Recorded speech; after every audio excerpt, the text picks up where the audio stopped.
get into number one, rich niche. Now,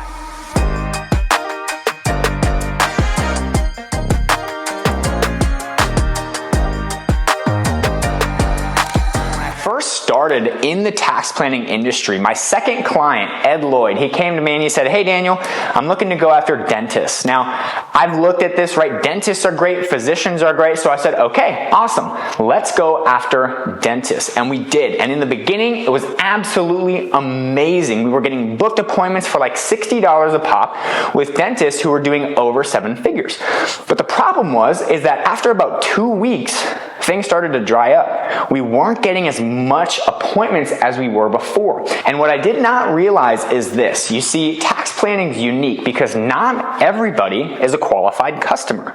So if we look it up, okay, I'm going to look it up here. There are about 135,000 dental practices in the United States, okay? Based on data from, I think, the Small Business Administration, only 4% of businesses across the entire United States make over $1 million a year. Tax planning, obviously, you need to have some actual room in there to be able to implement your tax planning strategies, right? They need to have enough profit or they need to have a high enough AGI. So with that being said, we now need to take the 135,000 dental practices and we need to multiply that by 4%. So 135,000 times 0.4. So that gives us 5,400 people who qualify, okay? 5,400 people who are probably making over 7 figures a year as a dentist office. Now, right here, this is called the buyer's pyramid. The buyer's pyramid states that at any given time, in any market, there's a certain percentage of buyers who are buying right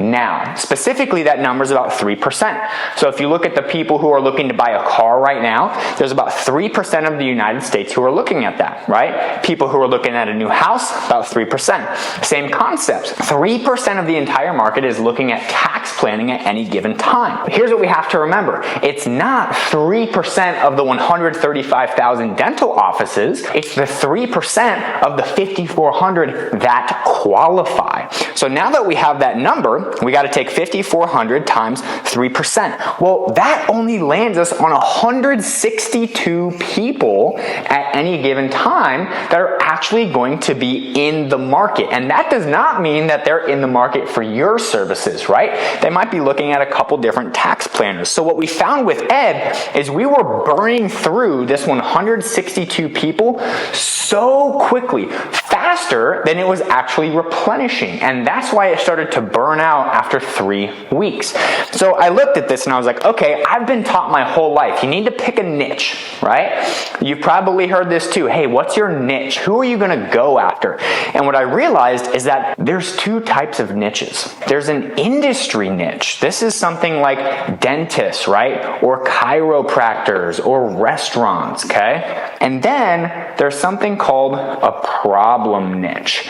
Now, a problem niche, this is interesting because whether they're a chiropractor or a dentist or a surgeon, okay, at some point they all have a similar problem with taxes. Instead of going after an industry, what we tested next is we started to go based on the problem that they had. For example, are you paying over this much in taxes and you haven't heard from your accountant, right? Or maybe you're coming in here and you have a tax preparer who only files once a year, but they've never mentioned any of these strategies to you. Instead of specifically going after an industry, we said, hey, let's pick people who are doing over $1 million a year in a service-based business, and these people are overpaying on taxes, or they're paying over a certain amount, because some people don't know if they're actually overpaying. And what we found was that that shift made it so much easier. For Ed, I think we've been running the same ad for maybe like 6-7 months now. We haven't need to update it because people are constantly replenishing in this 3% of the market